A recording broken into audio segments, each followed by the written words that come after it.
আসসালামু আলাইকুম রহমতুল্লাহি ওয়া বারাকাতুহু। চাল পড়া থেকে বাঁচার উপায়।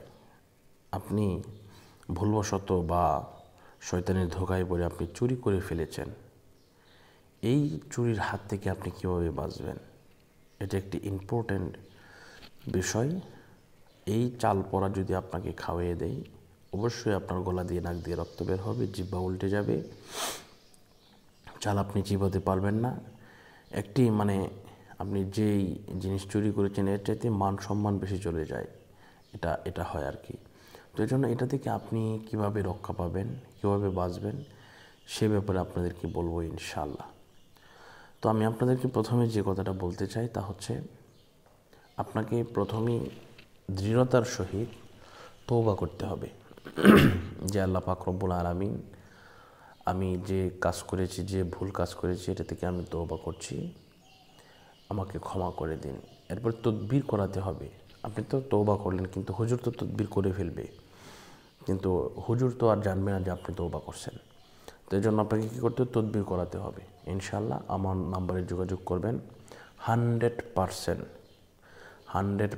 কোনো কিছু হবে না। যদি হয় সেটা আল্লাহ মালুম, কোনো কিছু হবে না ইনশাআল্লাহ।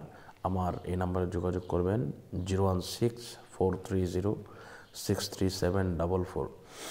ইনশাআল্লাহ আমি কথা দিলাম, আপনারা যদি আমার সাথে যোগাযোগ করেন এবং আমার সাথে এই তদবির আমাকে বলেন করার জন্য, আমি করে দেব ইনশাআল্লাহ। আপনাদের কোনো কিছু হবে না। আমি আপনাদেরকে একটি ঘটনা বলতে চাই, তা হচ্ছে এক লোকের ভারী ঢাকা বাড্ডাতে।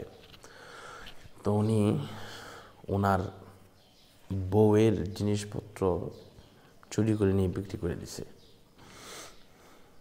তো বিক্রি করে দেওয়ার পরে ওনার বউটা ছিল দাজ্জাল টাইপের।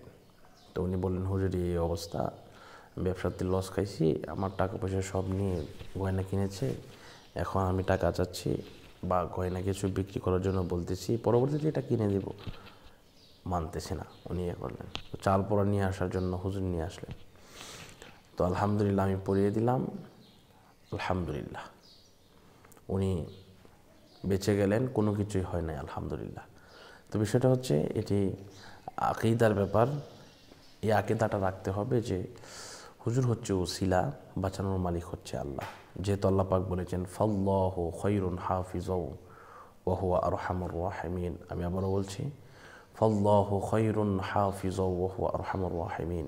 এইভাবে আপনি যদি ইনশাআল্লাহ এভাবে আপনি চলেন, তাহলে আল্লাহ পাক আপনাকে নিয়ামত দান করবেন। তওবা করলে আল্লাহ পাক গুনাহ মাফ করবেন।